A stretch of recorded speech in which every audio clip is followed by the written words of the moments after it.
Good morning, YouTubers. This is Wayne Kleinbook, coming to you from Jacksonville, Florida. Hey, I just wanted to touch on a subject that most of us have already heard about recently, and that is the NFL players kneeling during the national anthem. Most notably, this morning I read an article on Facebook about the New Orleans Saints flying back to New Orleans after a recent game. They didn't go too well for them because the two pilots that were piloting the plane were pilots during the Afghanistan and Iraqi war. I'm not saying that it isn't the players' rights to kneel and demonstrate and all this and use their rights for freedom of speech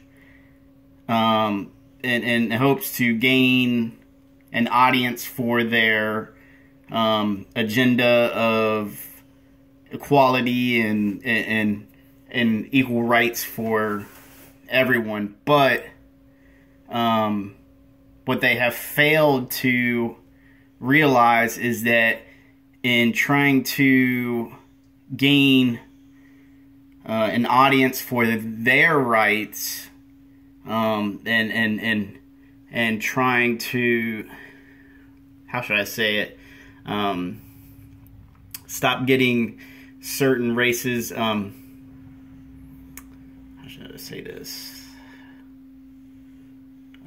offended.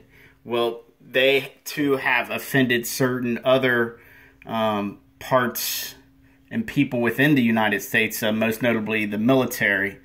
And that's what happened in this situation, is that because those two fighters, or those two pilots were fighters during the Iraqi and Afghanistan war, well, they waited for all the Saints to load the plane. They got a clearing to take off on the runway. They were the last flight off of that runway, and they decided to come out of the cockpit, kneel, and head off of the plane. So the plane didn't have any pilots, and so did the stewardesses. They just disembarked the plane. Not saying this is right or wrong, but there is a famous quote. It's a law. It's a law, actually. It says, "For every action there is a reaction." So guess they got their reaction. Comment. Look me up on Facebook, or look me up on YouTube, Wayne Kleinbell. Subscribe to my channel.